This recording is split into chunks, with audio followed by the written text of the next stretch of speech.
Hi, and welcome to Extreme Faith Reports with Uncle David.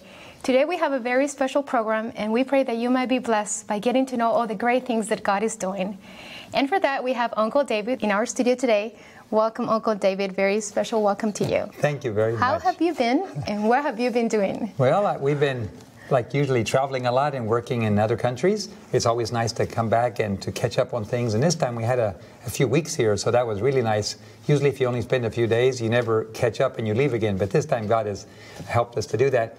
And at the same time, we were able to accomplish some things that had been on the burner for a while.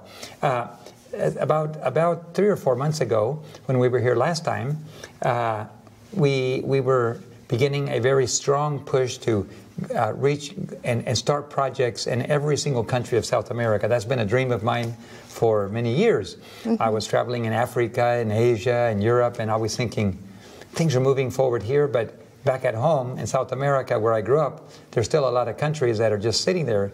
And so I made, several years ago, I made a decision to be able to focus more on South America. The projects are mature and running in Europe and in Asia, and to try to start moving in. And I had 2 countries especially that were unreached. I won't say unreached as far as church work, but unreached as far as the medical work and media work and even certain areas of the country that were unreached, isolated areas, you know, if they have jungle rivers or whatever. And one of them was Suriname, where they speak Dutch up north in the Inter-American Division, and the other one was in Uruguay. And that was down south in the South American Division. I'd been there when I was a child. The division headquarters used to be in Montevideo in Uruguay, but they moved to Brasilia years later. So we made a trip all the way. We flew from Bolivia all the way to Uruguay. And the Lord really blessed that trip. We met a lot of wonderful people, and we had an appointment with 2 small TV stations that were operating in smaller cities. They were for sale. And they said, we've been doing this for 19 years. We're not making any money. We just want to sell them. Oh. So we signed a purchase agreement, and already the funds are coming in to be able to buy those. And then we'll be starting our broadcast work in Uruguay already with 2 stations broadcasting, covering the city. We already are on cable. We already are on radio there for the majority of the day. But now we will have 24/7 in 2 cities in Uruguay. Oh, praise the Lord. And so it was a strange feeling landing in a little international airport. We landed, and it felt like I was landing in Illinois in the cornfields. It was just surrounded by soybeans and corn. And I landed, and I thought, am I in South America still? You know? And after we landed, we taxied in and parked it. It just really felt like the U.S. And they were so nice. And in fact, it was a little air club that sold fuel, and they all came out and they wanted pictures. The first time we've ever had a U.S. airplane land here at our little international airport. And we're so happy. And they took pictures by the airplane. They helped push it around. And they said, you want to fill it up with fuel? I said, well, let's fill it up now. It's Friday afternoon, and we still have a few hours before sundown. And so they immediately pushed it around there. And I realized, I thought they would just pump. No, they were holding it in, and there was a guy going, pumping it. It was one of those wobble pumps, you know. And they said, well, it's been here for 40 years this way. We haven't changed it. You still do it by hand. Wow. But they filled up the airplane for me, and Customs and Immigration stamped us in. And we just had really a wonderful time there. And then it was time for the flight home. It was almost 6.5-hour flight in the twin-engine plane, nonstop. Wow. And Uncle David, when you said we landed, do you usually fly with Aunt Becky, or you fly by yourself? Could you tell us? Well, we both are tired of traveling. We don't get a kick out of traveling anymore. We lost that a long time ago. But we really enjoy reaching people and reaching out. Aunt Becky is also directing the medical work in Bolivia. So we have physicians and dentists and physical therapists, nurses and others that help her with that work. But she's the coordinator. And so whenever I make a quick weekend trip or a week or less than 2 weeks, she stays at home. And she continues with her work, and I go and come. But whenever the trip is more than a month, long term, like right now, for example, we came up for 6 weeks. Then Aunt Becky came with me. I enjoy traveling with her, but at the same time, I know that it's rough on her if we make a quick trip and back. You know, you sleep in a different bed, you eat different food, and it throws your rhythms off, and then she goes back and she has all this work piled up. So I try not to bother her too much, except that we go on a long trip. Long trips, yeah, I see. For more than a month. And how do you basically get to finance all your trips and all your travels around the world? Well, I have different ways that God provides. Many times we go on a trip and we don't know how the whole trip's going to be paid for. We just go. We just have enough to go, and then God provides along the way. Okay. That happens frequently. Other times, even though I try to do my best to try to figure out a little bit where it's going to come from, it's not always the case. Sometimes people offer to pay for my gasoline. Like this weekend, I went up to Pennsylvania and I spoke in the Seventh Adventist Church there in Pennsylvania in Reading, Hampton Heights, and they paid for all the fuel for the airplane. So that happens, and I'm really grateful when they can do that. When I say I don't charge anything, but there's travel expenses, and we never make it a requirement to somebody to pay for our travel expenses either. If we can go, we do it. And if they don't give us a penny, that's okay. We're still doing the work. Right. But most of the time, the people are generous and they try to help. And we really are grateful for that because it stretches the money a little bit. Definitely. And in some cases, I have a friend, for example, that gave me a credit card and said, you can have so much money on this card every month, you know, and you can use up to this. So sometimes I'm able to buy gasoline with that card, and when it runs out, I go, I got to find another way to pay for the gasoline. But God has provided faithfully along the way, and we tried to go with the most efficient, economic airplanes as well. For example, the twin-engine plane that I'm flying now is a twin Comanche. I flew one for 24 years, and it's one of the, absolutely hands down, one of the most efficient, long-range, small twin airplanes. Okay. But then a physician from the West Coast donated to us a bigger pressurized airplane. Put new engines on it, put new radios in it. It's delicious, really. Wow. And I said, well, I don't need two airplanes, so I donated my twin Comanche that I flew to the Philippines, and they're doing a wonderful job in the Philippines. The Philippines have 8,000 islands approximately. And, a twin-engine, long-range airplane, just what they need to go from north to south, pick up patients, move people. Praise the Lord. And so, we've had 2 helicopters operating. I think they're in the process of, they got rid of one already, the older one, and they're getting another new one. So they have 2 modern helicopters, but we need more. We need up to 5 helicopters in the Philippines to reach into the different mountain areas. But I started flying the big airplane. When a plane is full and we have a good cargo or people, it pays for itself. It's like taking a bus full of people. If the bus is full, no problem. Right. But if you don't have a full bus full of people, you don't want to take the bus down 3 blocks to buy a loaf of bread. Right. It's a little bit of a pain to drive a bus 3 blocks to get some bread. So you end up walking. So I found out real fast that this big plane is a very nice, comfortable airplane if it's full. You can afford it. But you can't afford to fly it if it's just a couple of you. Right. So I started missing my twin Comanche again, and I was almost repenting giving it up. You sold it. But I decided to write a letter, and the letter I wrote to the owners of the airplanes explained what we did, twin Comanches, and I said, would you if you're not going to use your airplane, or if you would consider donating it to this work, medical work and Bible work and so on. And you know what? We ended up getting 2 twin Comanches. Oh, wow. Yeah, and so the Lord was very good to us. One of them is now flying in Mexico and Central America, and the other one I fly regularly. And so those are the most efficient small planes, so we can carry a lot, carry a little bit, and still do it rather cheaply. So the funding comes as we go along, but we do our best to squeeze and be very efficient with the money. That's right. And how do you see future plans? I know God has been blessing. We see signs that Jesus is about to come back. How do you see yourself, or what are the projects for GMI? Well, backing up just a little bit, just before we get into the future plans, in Suriname, I want to tell you about Suriname first. I mentioned Uruguay and Suriname were 2 of the goals for this year. Right. And so Uruguay is now moving forward nicely. Suriname is also a small country on the north coast of South America, right next to Guyana, where I worked for so many years. And I got a call from the mission president, and he said, Elder Gates, I've been watching you for a long time working in Guyana, and we're rather jealous that you have so many airplanes and so much work going in Guyana, and here we're next door, and we don't have anything.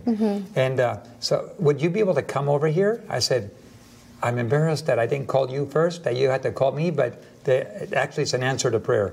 I've been dreaming about going there and working with you. So the mission president picked me up at the airport, and we went to talk to civil aviation, to the government. We went to discuss with some media people as well. And at present, we're getting ready. I have to go there in a few weeks to Suriname. He called me back again. But things are going forward very well to cover the capital city with Dutch television. They speak Dutch. They also speak a dialect called taki-taki. Taki-taki. It's kind of a mixture of Spanish, Portuguese, and Dutch and English. But it's definitely a dialect. And so we need something to a station that can present their programs in Dutch, and a little bit of English is okay. A little bit of production, local productions, and taki-taki it will work fine. But we happen to have a Dutch television network. All the work we did in Europe, we have 11 television networks in Europe in different languages. One of them is Dutch, and so this is a perfect timing so that we can take our Dutch signal and Dutch materials and take them to Suriname and begin broadcasting in Dutch. And then we'll begin our local productions in taki-taki there as well. And so the mission president was very, very happy that I came. I've been back several times. I got to go back again. And we have a wonderful, in the Caribbean Union and in the Suriname is part of the Caribbean Union, and I worked there for years, and I have very, very good friends. And in the union, some of the treasurers on our board as well for Guyana, since he's Guyanese. And we studied together, did our graduate work together with Andrews University. And so I got a lot of friends, and I just love working together with the church. Some parts of the world are not as open, other parts are very open, and we work any way we can. If we work together, that's always the best way. Option A, plan A is always work together.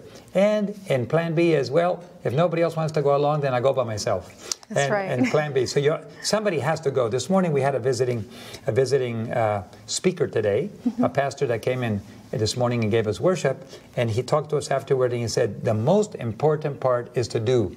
Too many people are talking and talking and talking, and the devil just tries to distract us and get us involved in doing other things. But the most important part is doing. Because once you do, then things happen, and God starts moving things. And I've discovered that even though I hadn't considered it exactly the same way he did, it's exactly the same principle. The devil will do anything to keep you sitting still, not active, sitting on the pew, involved in your personal affairs and the cares of this life, like Jesus says. But Jesus said, beware, lest the cares of this life occupy you so much that you let the spiritual part slide. So we have, in Gospel Ministries International, we're about doing. People are working, they're going, they're broadcasting, they're flying, they're preaching, they're healing. They're cooking. They're cooking, they're cutting the grass, they're planting the farms, they're welding cars, but it's all about doing. And so I would encourage people to be thinking about what God wants them to do, but do something. Doing is a very important part, and don't get distracted by the little things. And so Suriname is going forward. Uruguay is going forward. I have to say that Brazil is the biggest country in South America, and things are going very well in Brazil. Praise the Lord. In the Amazon basin, also with the media network. And I got to tell you about our radio station in Manaus. And I got there, we bought an air base, a property on the river, and we were getting ready to set up our airplanes to operate there, and somebody called me and said, there's a radio station for sale, are you interested? Well, that's not the reason I came here, but I'm always interested in media. There's 2 million people that live in Manaus, out in the jungles, and there's nothing like the joy of putting God's music and God's messages into their homes, be it radio or television.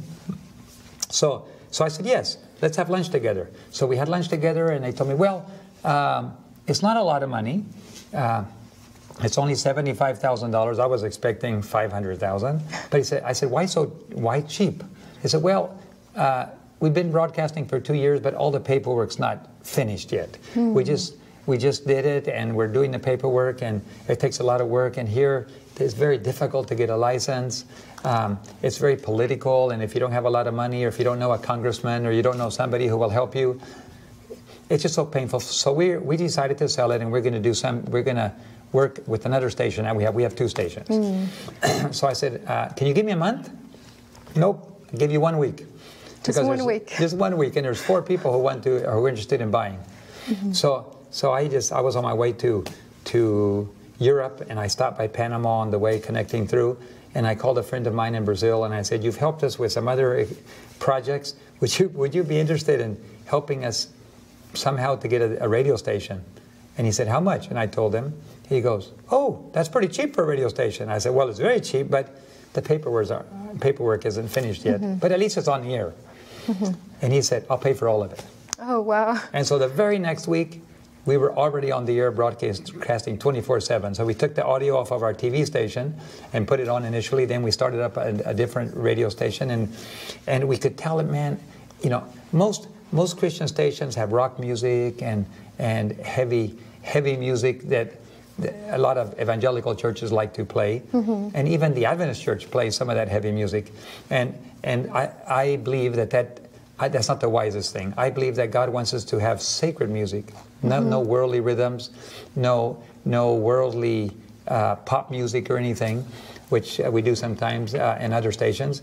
And so we always broadcast 100% hymns. Okay. Sometimes they're sung, sometimes they're instrumental. So we started with that, and we didn't have very much to get started with, but the reaction was immediate. We have a young man who volunteered to work in the evening, and he would have a call-in program. He started getting 5,000 text messages a night. Wow. They said, I'm Jehovah's Witness. I just love the music. It's the best music in town. I'm Mormon. I'm Catholic. I'm evangelical. I'm Adventist. Whatever it is, man, it was just an immediate response. And we were just working out of a tiny little office, but we were so thrilled with the response. Then we got some messages coming on regularly, but we were careful not to do too much because the paperwork wasn't in order, you see. Right. Well, we operated for about 2 years that way, and we never got the paperwork in order yet. And finally then we got word, you better turn the radio station off. They might take away your equipment. You don't have your papers in order. And we were kind of scared. I said, you know what, Lord? I know that you want us to get everything in order. I know you want us to do it, but we haven't known how to do it. Please help me. And we were praying on our board meeting. We were praying, and an idea came to me. Call your friend at the capital city in Brasilia. He knows about media. Ask him to help you. So I called him right then. As soon as we finished praying, I called him. He says, actually, let me see. There's actually an educational license available in Manaus right now. We could apply for that. We don't know if you'll get it, but you qualify. You're a nonprofit. And so he applied for it. The director of our television network said, no, it's a lot of money. We'll spend a lot of money. We won't get anything. Well, I know, but we don't have anything. We have nothing to lose except money. and you can't get anything for free, so you might as well be willing to risk it. Right. You know, so we went forward. I paid him a deposit, and he started working on it. Well, guess what? Last week, the director from our television network in Brazil happened to be up here in the U.S. He came to my office, and he said, guess what? We got the license. Wow, praise the Lord. So now we have a permanent license that allows us to continue broadcasting, and would have cost 4 or 5 times more money if we'd had to buy it already finished. But we bought it cheap. We started broadcasting. We took a big risk. People say, you're a risk taker. Absolutely. Whenever God opens the door, I always go in. And what if it's not finished? What if it's undefined? What if exactly, that's risk. Exactly. So we seize every opportunity. GMI is all about seizing opportunities. And so I'm just so grateful that God did that for us. Amen. Praise God. Yeah. Pastor Gates, we have heard that throughout your life, you've taken a lot of risks. Does it get easier? Are you more able to recognize an opportunity and just accept it right away? Does it get easier with the time to trust the Lord? Actually, the work gets harder and the risks get stronger. So it doesn't get easier. But it doesn't get worse. In other words, I'm just as uncomfortable today as I was when I started 20 years ago. It's just that my risks are bigger. Right. So my comfort zone is not this big now. I can work with this now instead of this. Right. And so God keeps raising the weights. Like, does it hurt to raise a weight? Yeah, well, first it hurt to raise 20 pounds. Now I got to raise 50 pounds. You know what I mean? And so the weights get bigger. The responsibilities get greater. And to a certain extent, but I'm also, I sleep well at night. I don't carry problems to bed. I turn them over to the Lord, and in the morning I turn them the whole day to Him. And so there could be life-threatening situations to a project. I got a call yesterday from a person from Europe. unrelated to one of our projects, but a friend of mine, and he says, our whole project is at risk. We might lose everything. I said, well, in the last couple of years, I've been there twice, and it looked like we were going to lose everything in South America, and it looked for a while that we were going to lose everything at GMI, and it looked very gloomy, and I said, I'm not going to be gloomy. If God draws a hedge around us, then nothing can happen. Mm-hmm. And since God is responsible for the funding, it was financial needs, that we had very desperate financial needs, and we said, God's ultimately responsible. So we decided not to be discouraged. I chose for me not to be discouraged, and of course I kind of set the tone, because if I'm positive and optimistic and everybody sees me happy, mm-hmm. it tends to reflect. But if you walk around gloomy, everything is bad, we might lose everything, might close down, and the whole spirit, Right. So I chose to be happy, and even if it closes down, we had 20 great years. Mm-hmm. We're working in 93 countries now, and very soon we're adding 2 or 3 more countries, and almost every year we go to between 2 and 4 countries, new countries. Wow. And so I said, even if we were finished, you know what, I don't mind stopping. If the Lord wants me to stop, I really could use a rest. I'm tired, and I'm happy with my work, but I really would like to stop traveling so much. Mm-hmm. But if the Lord says stop, I'll go, yes, sir. Right. I guess I did my work now. Mm-hmm. But the answer is God is not wanting us to slow down, and I've noticed He has a hedge around us, and problems can only come so close, and they stop. Mm-hmm. And I'm just, what? I just noticed that nothing can stop it. It's like even a life-threatening situation that can close down a ministry only gets so far, and that's as far as it goes.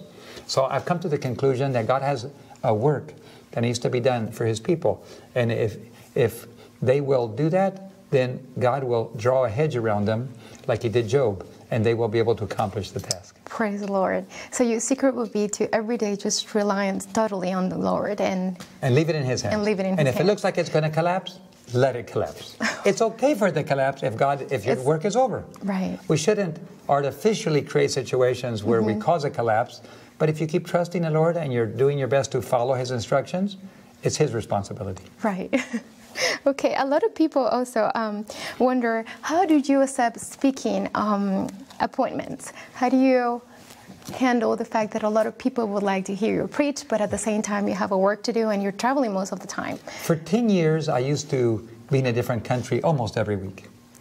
And I'd look at my schedule and have almost 2 years, solid appointments every week. Mm-hmm. And yet I had dreamed of doing this and I dreamed of doing that, and I couldn't figure out how to do it because I didn't have any time. Mm-hmm. So I came to a conclusion that I can preach to the choir.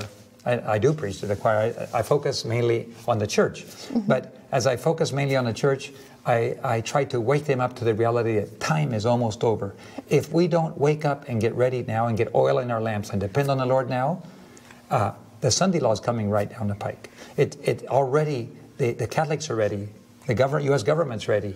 The people of North America are insisting on that day. It's just God's mercy that it hasn't happened yet. But once that Sunday law happens, it'll be too late to get ready. Most of God's people will wake up and decide, oh, I better get ready. Sorry. It's too late. It's closing time. Mm-hmm. The Sunday law is not preparation time. It is the final exam. And you wait till the final exam to study, there's no studying anymore. Mm-hmm. And so I do speak to churches, but I have my burden is to reach those that have never heard before. So I'm putting in TV stations and medical work and airplanes and medical launches in schools all around the world. And I have other missionaries that are doing the same, and it's just growing, it's building speed. There's a lot of young people that want to work for the Lord. There are thousands of them. And we want to create opportunities where people can come and serve the Lord. And we have applications every day from volunteers, professionals, young people, mature people, retired people, mainly young people that want to serve. I just got a call from Spain yesterday. A whole family is coming to the Canary Islands, wants to come and work in South America. And then there's a French family that in France that's interested in coming to work. And we need, by the way, we need French families to do recording for our French network. Mm-hmm.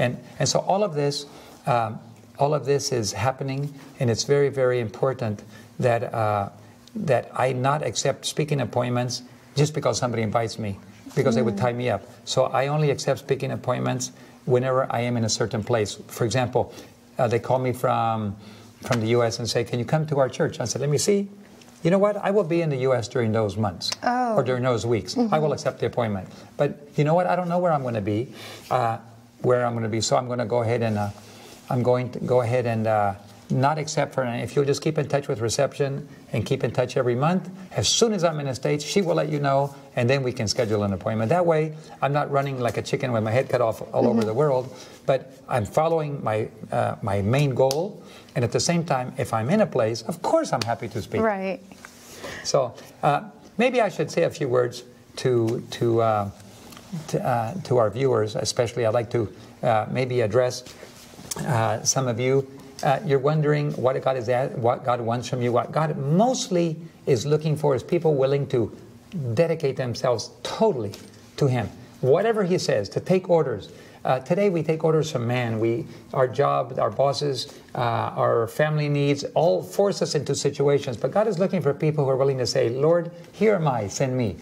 And we need to learn to start obeying divine directions. And wherever and whatever God says, that's what we do. And if we learn to do that, it will be like getting oil in your lamp, to depend totally on the Lord. You may have to quit your job. I had 2 pastors call me last week and said, we've been working in our job. We have 5 churches or 2 churches, and we want to be free to go all over the world anytime God calls us and to preach. And I said, to do that, you have to be a volunteer. You can't take a salary and tell your boss, I'm going to be gone for the next month. Right. You can't do that. So you have to be willing to trust the Lord. And so if you are willing to do that, or God gives you something on your heart that He wants you to do, whether you're a pastor, a carpenter, a mechanic, whether you're a doctor, a nurse, whatever you are, if God lays something on your heart, it is time to start following God's calling and to keep your ears to the ground, like we do with a train rail. You can hear the train coming. Keep your ears listening to God, and He will lead and guide you. Time is very, very short. Probation is almost closed for Seventh-day Adventists, and the door will close for God's remnant people while it is yet remains open for those who had not heard. So please, don't waste time. Turn yourself over to God. There's plenty of work to do. Work is everywhere. Don't get distracted on minor things. Focus on the main priorities in your life, the spiritual life.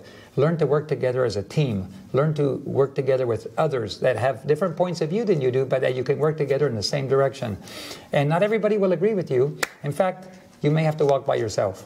But you'll find that God will send you help. And plan A, go together. Plan B, go by yourself. But go and do. And so therefore, I want to encourage you to do that. And as we're doing the same thing, Emily, here in Gospel Ministries International in the offices, we want to encourage others to also. We have room for others. We have room, a lot of opportunities. Call our office at 423-473-1841. And you can talk to the receptionist, or you can apply online at www.gmivolunteers.org. And you can find a place for you. If you don't know, there's plenty of work to do. But if you don't know where, you just have an idea God is telling you, contact us or apply online. And Emily, there's work to do everywhere in the world. And some can work here, some can go overseas, and there's unlimited amounts to do. And the time is short to do a great work.